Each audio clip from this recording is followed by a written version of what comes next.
자, 안녕하세요. 예, 오늘 어제 계속 날씨가 덥고 조금은 힘들죠. 자, 오늘도 기드온의 이야기를 계속해서 살펴보도록 하겠습니다. 성경은 하나님께서 세상의 주인이다 그렇게 가르칩니다. 왜 하나님께서 세상의 주인인가? 하나님께서 이 세상을 만드셨기 때문입니다. 예를 들어 여러분이 무언가를 만들었다면 그건 여러분 것입니다. 마찬가지로 천지를 하나님이 창조하셨기 때문에 이 세상의 주인은 하나님입니다. 또 여러분께서 어떤 것을 여러분이 가지고 있으면서 그것을 돌보고 있다면 그것도 여러분 거예요. 아마 여러분이 강아지를 기른다고 한번 해봅시다. 그 강아지를 여러분이 기르고 여러분이 밥을 주고 여러분이 산책시키고 여러분이 데리고 자고, 만약 그렇다면 그 강아지는 여러분 거예요. 마찬가지입니다.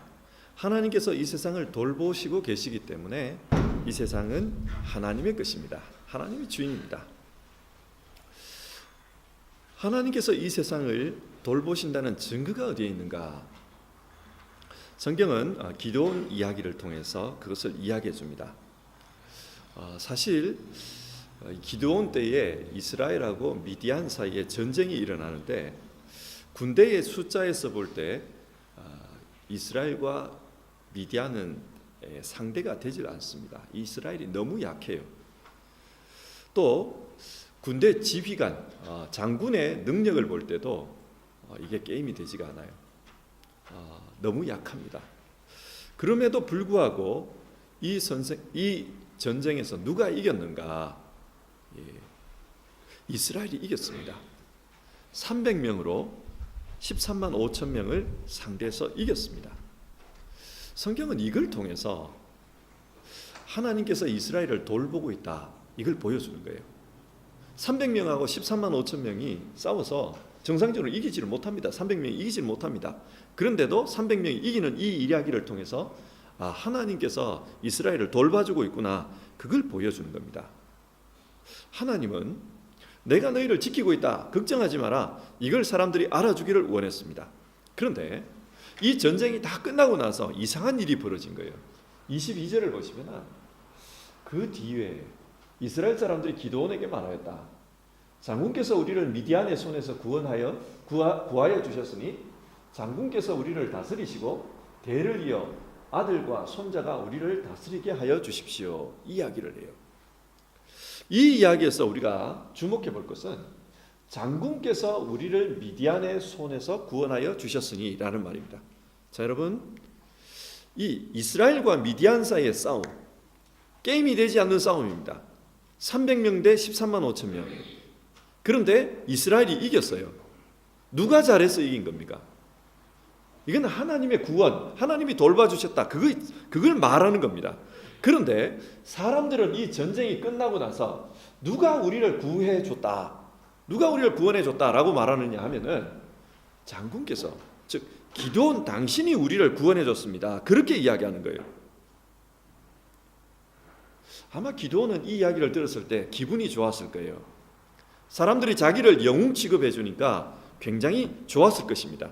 성공한 겁니다. 세상적으로 성공한 거예요. 그러나 이게 영적으로 보면은 타락한 겁니다. 여러분, 사탄의 특징이 있어요. 사탄은 거짓말을 잘해요. 또 사탄의 특징이 뭐냐면은 사탄은 교만합니다. 자기가 최고라고, 내가 잘났어, 이 이야기를 잘합니다. 또 사탄은 무슨 일을 잘하냐면은 다른 사람과 이 사람과 이 사람을 싸움 붙이는 일을 잘해요. 예를 들어 이 두 사람이 있는데 휙 들어가서 이 사람에게, 야, 제가 너한테 뭐라고 그랬는지 아냐? 정말 쟤 너한테 심각한 말을 해서 머리 아픈 말을 해서 이렇게 이야기하는 거예요. 그래가지고 얘가 화가 났잖아요. 그러면 여기 가는 거예요. 야, 제가 너한테 무슨 말을 한지 아냐? 제가 너한테 아주 지금 엄청난 이야기를 꾸며내가지고 막 말하고 있어. 그래서 너한테 지금 화가 나가지고 사람들에게 말 퍼뜨리고 있어, 이러는 거예요. 자, 그러면 이 두 사람이 만나면 어떻게 됩니까? 기분이 나쁜 거예요. 중간에서 마귀가 그렇게 한 겁니다. 이게 사탄이 잘하는 일입니다. 자, 여기서도 지금 하나님께 돌려야 될 영광을 자기에게 돌리도록 합니다. 누가? 기드온이. 이거 누가 잘하는 일이냐? 교만한 사탄이 잘하는 일이에요. 지금 기드온은 이 전쟁이 끝난 다음에 사탄의 유혹에 빠졌어요. 사람들이 뭐라고 하냐면 당신이 우리를 구원해 줬으니까 당신과 당신 아들과 당신 손자가 대를 이어서 우리의 왕이 되어 주십시오. 우리를 다스리는 자가 되어 주십시오. 이렇게 이야기를 하고 있는 거예요. 근데 여러분, 성경에서는 이스라엘의 왕은 누구냐면 하나님입니다. 그래서 이스라엘에는 왕이 없었어요. 처음에는 왕이 없었습니다. 하나님만 왕이고 사람은 왕이 될 수가 없다라고 생각했어요.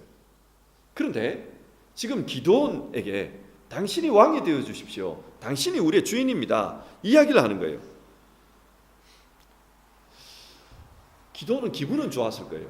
당신을 영웅이라고 하니까. 당신이 우리를 구해준 사람이다. 기분이 좋았을 거예요. 그러나 이것은 영적으로는 굉장히 심각한 문제입니다. 마귀의 유혹에 지금 부딪히고 있는 거예요. 기드온은 그러나 정답을 알아요. 이러면 안 된다. 23절을 보면 그러나 기드온은 그들에게 말하였다. 나는 여러분을 다스리지 않을 것입니다. 나의 아들도 여러분을 다스리지 않을 것입니다. 오직 주님께서 여러분을 다스릴 것입니다. 여기서 주님은 하나님입니다. 기드온은 답을 합니다. 하나님께서 여러분을 위해서 싸워주셨습니다. 따라서 여러분을 다스릴 분은 하나님이십니다. 기드온은 정답을 알아요. 그런데 그 이유를 보면은 기드온이 유혹에 빠져요. 자, 우리 자신을 한번 돌아봅시다. 우리도 살다 보면은 이럴 때가 있어요. 여러분이 하나님께 기도할 때는 하나님이 우리를 도와주셨습니다. 하나님이 우리를 지켜주십니다. 그런 기도를 할 거예요. 하나님 도와주세요. 하나님 지켜주세요. 그런 기도를 할 겁니다.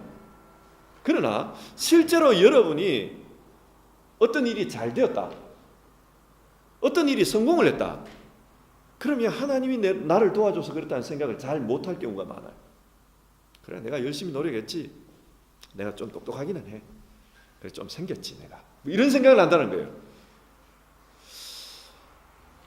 특별히 내가 아주 어려운 상황에 빠져 있어요. 큰 어려움에 빠져 있습니다. 그런데 누군가가 나를 도와줘요. 굉장히 따뜻한 마음으로 도와줍니다. 그러면은 나를 도와주는 그 사람을 나는 의지하고 그 사람에게 내 마음을 주는 수가 있습니다. 예를 들어 어떤 불치병에 걸린 사람이 있다고 합시다. 이 사람은 정상적으로는 살 수가 없는 사람이에요. 그래서 이 사람이 너무 불쌍해서 너무 안타까워서 여러 사람이 이 한 사람을 같이 기도합니다. 하나님 살려주십시오. 이 사람을 살려주십시오. 기도합니다. 그러는 가운데 어떤 사람이 나타났어요. 그러고는 내가 안수기도를 하면 이 사람이 낫는다. 이렇게 이야기를 한 거예요. 그러고는 기도를 했는데 진짜 나아버렸네. 자, 그렇다면 여러분, 이 병 고침 받은 사람, 이 사람은 자기에게 안수기도해 준 사람을 어떻게 생각할 것 같아요? 이 사람은 거의 하나님입니다. 내 생명을 살려준 하나님이라고 생각해요. 이 사람이 내 생명을 살려줬다고 생각한다니까요. 하나님의 이름으로 기도하고 하나님이 능력을 주셔서 살려주십시오. 그렇게 기도는 했지만 정작 이 사람이 기도해서 살아났다 그러면 이 사람이 나를 살려주는 것처럼 생각을 해요. 그렇게 하나님처럼 생각하는 겁니다. 똑같아요. 이스라엘 사람들은 하나님이 자기를 구원해줬다. 기드온도 알아요. 하나님이 이스라엘을 구원해줬다. 그러나 사람들은 어떻게 생각하는가? 아니, 기드온이 우리를 구원해줬다. 기드온이 우리의 왕이다. 기드온이 우리를 다스려야 된다. 그런 생각을 하는 거예요. 기드온은 답을 알았어요. 하나님만이 왕이다. 그래서 나는 왕 안 한다. 그래서 거부를 했어요. 아주 신앙적인 좋은 모범을 보였습니다. 그런데 그 다음에 문제 24절을 보면 근데 여러분 한 가지 차원이 있습니다. 각 사람이 얻은 전리품 가운데 귀걸이 하나씩을 나에게 주십시오. 그 얘기예요. 전리품이 뭐냐면 전쟁을 해서 싸워요. 내가 이쪽 사람들하고 싸워서 이쪽 나라를 이겼어요. 그럼 이쪽 나라가 가지고 있는 거 다 빼앗아 옵니다. 그게 전리품이에요. 전쟁터에서 얻어온 것, 빼앗아온 것. 그게 전리품이에요. 그걸 많이 빼앗아 왔는데 미디안 사람들은 모두 다 금으로 된 귀고리를 하고 있더라는 거예요. 그래서 이 기도원이 뭐라고 하냐면, 여러분들이 전리품으로 금을 좀 얻었지 않습니까? 그러니까 그 중에 금 하나씩을 나에게 주십시오 이야기를 해요. 이걸 왜 이야기하는가? 금을 모았는데 금의 액수가 1700세겔이다. 오늘날로 바꾸면 한 20kg 정도 되는 거예요. 20kg면 엄청난 거예요, 여러분. 이 사람이 왕이 되는 건 거절했지만, 그러나 사람들로부터 이 금을 취했어요. 그 금을 가지고 뭘 했냐? 여기 보면 그 금을 가지고 에봇을 만들었다 이야기가 나와요. 에봇이 뭐냐면 제사장들이 입는 옷입니다. 하나님 앞에 나아갈 때 입던 옷이에요. 그런데 제사장들이 입는 옷이지만 그 당시에 약간 이게 이상하게 되어가지고 제사장이 아닌 사람들도 입었어요. 뭐 예를 들면 다윗 같은 사람도 에봇을 입었습니다. 하지만 이 옷이 용도가 있어요. 하나님의 뜻을 물을 때 입던 옷입니다. 자, 생각해 봅시다. 왜 자기가 왕이 되는 걸 거부했는데 금을 달라고 해가지고 그 금으로 에봇을 만들었냐라는 거예요. 이유가 있어요. 사람들이 지금 이 전쟁은 기도원이 우리를 구원해 준 전쟁이다 그렇게 생각해요. 근데 기도는 아니다. 하나님이 구원해 준 전쟁이다. 그렇게 이야기를 해요. 그렇지만 유혹에 흔들리는 거예요. 이 전쟁 내가 했다고 그러는데, 내가 이 구원한 전쟁이라 그러는데 사람들이 나를 왕으로 삼으려고 하는데 이 유혹이 있는 거예요. 그래서 사람들 앞에, 하나님 앞에 물을 수 있는, 기도할 수 있고 물을 수 있는 특권은 나한테만 있다는 거예요. 자기 혼자만 그 에봇을 딱 가지고 있는 거예요. 그러면 사람들이 하나님의 뜻을 물으려고 하면은 이제는 이 기도원에게로 와야만 하는 거예요. 이렇게 되면 기도원은 신성한 사람이 돼요. 쉽게 말해서 우상이 돼요. 예를 들어 볼게요. 여러분, 다윗이라는 사람이 좋은 사람입니까? 나쁜 사람입니까? 여러분 생각하기에. 좋기도 하고 나쁘기도 해요. 그죠? 근데 이 다윗이라는 사람이 자기가 성을 예루살렘이라는 성을 만들고 그 성에다가 그 하나님의 율법이 담긴 법궤를 가져오려고 해요. 분데스라드를 가져오려고 해요. 근데 이것을 가져오려고 할 때 하나님이 못 가져가게 막아버려요. 그걸 가져가던 사람들이 그 자리에서 죽어버려요. 못 가져가게 합니다. 하나님이 왜 못 가져가게 했을까요? 궁금하지 않습니까? 아마 여러분들 뭐 가스펠송 중에 뭐 다윗처럼 춤을 추며 우리가 뭐 하나님을 찬송한다 그때 그 이야기예요. 그 찬송가 그 이야기예요. 근데 하나님이 못 가져가게 사람을 죽여버렸어요. 가져간 사람을. 왜 그랬을까요?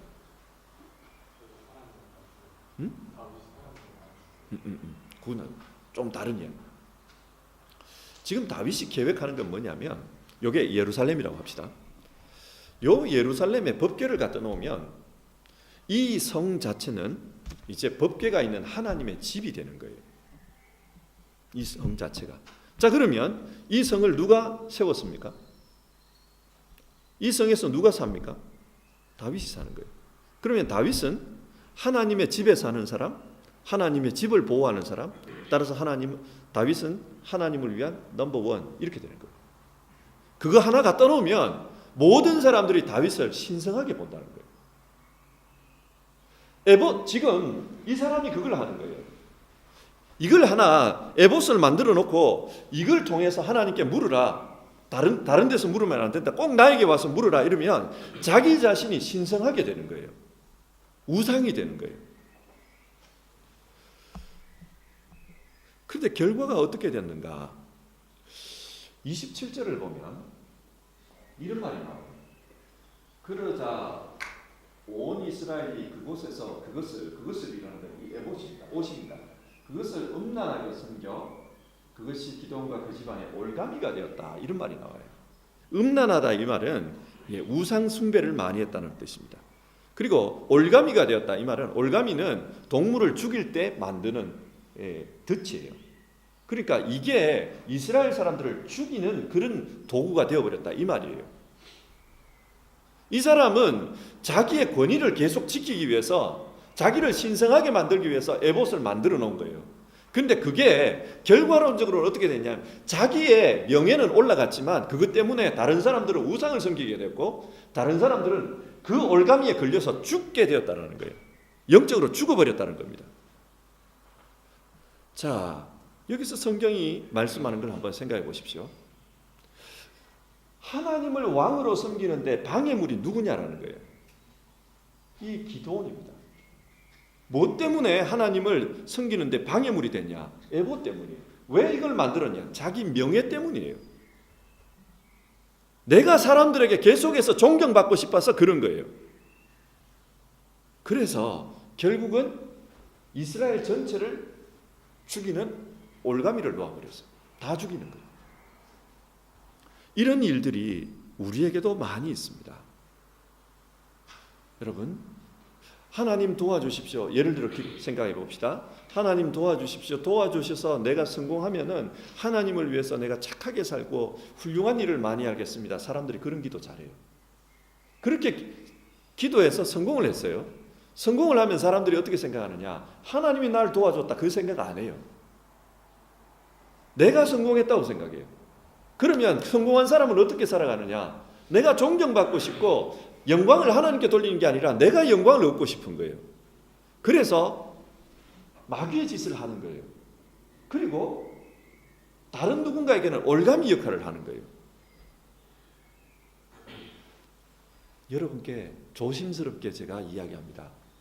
성공하게 해주십시오. 이런 기도 함부로 하지 마세요. 기도원이 될 가능성이 많습니다.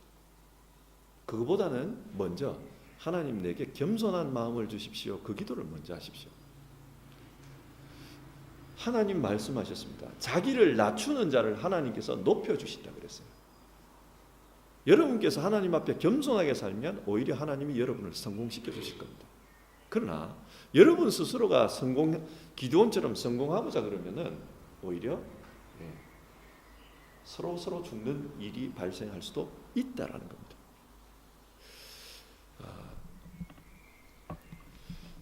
성경에는 너희가 선 줄로 아느냐? 넘어질까 조심하라. 그런 말씀이 나옵니다. 너희가 성공했다고 지금 그렇게 좋아하느냐? 아니다. 영적으로 죽을 수 있으니까 조심해라. 교만해서 죽을 수 있으니까 조심해라. 이 말이 나와요. 모세 이야기를 하고 설교를 마칠게요. 모세라는 사람은 80세에 이스라엘 백성들을 끌고 나와서 가나안 땅으로 인도를 합니다. 40년간 온갖 고생을 다 했어요. 이제 강 하나만 건너면은 가나안 땅으로 들어갈 수 있습니다. 그런데 하나님이 모세에게 뭐라고 말씀하냐면은 모세야, 너는 산으로 올라와라. 왜요? 모세가 왜요? 그러니까 너는 절대로 그 산에 그 강을 건너 가나안 땅에 들어가지를 못한다는 거예요. 아니 내가 40년 동안 이렇게 고생을 했는데 왜 나는 가나안 땅에 못 들어갑니까? 그걸 물어요. 하나님은 아니라 그래요. 너는 여기서 죽어야 된다. 이 산에 올라와서 죽어야 된다. 그걸로 끝나야 된다라고 말해요. 하나님이 왜 그랬을까요? 한번 생각해 보셨습니까? 자, 여러분, 모세가 강을 건넜어요. 사람들을 끌고 와서 이제 가나안 땅을 다 나눠줬습니다. 사람들이 다 잘 살게 됐어요. 그러면 사람들이 모세를 어떻게 생각할까요? 우리의 구원자라고 생각해요. 그러면 하나님의 영광을 모세가 갉아먹는 거예요. 마귀의 짓을 하는 거예요. 그리고 모세가 40년 동안 고생을 했어요. 그래가지고 지금 가나안 땅에 들어왔어요. 그런데 사람들이 모세를 존중을 안 해줘. 아, 모세 우리의 구원자 막 이렇게 안 해줘요. 그러면 모세의 기분이 어떨까요? 만약 그렇다면 화가 나는 거예요. 내가 40년 동안 고생해서 이렇게 해줬는데 나한테 이렇게 섭섭하게 해? 나를 무시해? 화가 나는 거예요. 그러다 보면 모세는 계속해서 사람들한테 욕을 합니다. 왜 나를 존중 안 하냐? 왜 나를 존중 안 하냐? 왜 나를 존중 안 하냐? 이렇게 되는 거예요. 그러다 보면 모세는 평생을 겸손하게 살았는데 마지막에 정말 수치스럽게 인생을 끝낼 수가 있어요. 그래서 하나님은 너는 여기까지다. 여기서 죽고 깨끗하게 끝내라는 거예요. 너는 들어가지 말라는 거예요. 하나님이 왜 그렇게 하시는지를 여러분 잘 이해를 하십시오. 그래서 성공하는 게 중요합니다. 아마 여러분도 성공하고 싶고 저도 성공하고 싶고 모든 사람이 성공하고 싶을 거예요. 성공하는 게 중요합니다. 그러나 그거보다 더 중요한 것은 타락하지 않는 거예요. 기도는 성공한 사람입니다. 그러나 이 사람은 타락했어요. 자기만 타락한 게 아니라 자기 민족 전체를 올가미를 쪼아버렸어요. 성공하는 것보다 더 중요한 것은 하나님 앞에 겸손하게 본질을 지키는 것이 더 중요합니다. 그래서 여러분, 청소년 여러분, 여러분의 꿈을 가질 때 성공이 여러분의 꿈이 되지 말고 성공을 꿈으로 두지 말고 정말 여러분은 하나님 앞에 겸손한 사람이 되십시오. 그게 꿈이 되십시오. 그러면 하나님이 여러분을 높여줄 겁니다. 더 낮아지는 사람, 더 겸손한 사람이 되고 싶다. 그런 꿈을 가지십시오. 그러면 하나님께서 여러분들을 높여주시고 다른 사람에게 축복받는 사람이 되게 해주실 겁니다. 기도하겠습니다. 하나님 아버지, 오늘 기도원의 이야기를 통해서 믿음의 교훈을 우리가 살펴보았습니다. 기도원은 정말로 하나님의 은혜로 말도 안 되는 싸움에서 승리자가 되었고 이스라엘 백성을 미디안 사람들에게서 구원해내었습니다. 그러나 그 이후에 기도원은 교만의 유혹에 넘어갔고 그 결과 자기 자신도 또 그 민족도 올가미에 빠지는 그런 일들이 벌어졌던 것을 봅니다. 하나님, 세상을 살면서 성공하는 것이 참 중요합니다. 그래서 우리 모두도 성공하고 싶습니다. 그러나 오늘 말씀을 우리가 잘 받아들이기를 원합니다. 성공하는 것, 그것보다 더 중요한 것은 하나님 앞에 겸손하게 사는 것이고 그렇게 겸손하게 살면 오히려 하나님이 우리를 지켜주시고 우리를 높여주신다는 사실, 그 마음 꼭, 그 교훈을 꼭 기억하게 하여 주시옵소서. 너도 나도 성공하기 위해서 많이 노력합니다. 노력하다 보니 나중에는 오히려 교만한 사람이 되고 하나님의 자리가 아니라 마귀의 자리에 앉게 되는 그런 경우를 많이 봅니다. 하나님, 우리 청소년들의 마음에 믿음이 있게 하시고 그 믿음으로 정말 겸손하게 살고자 하는 그 열망이 있게 하옵소서. 예수님 이름으로 기도합니다. 아멘.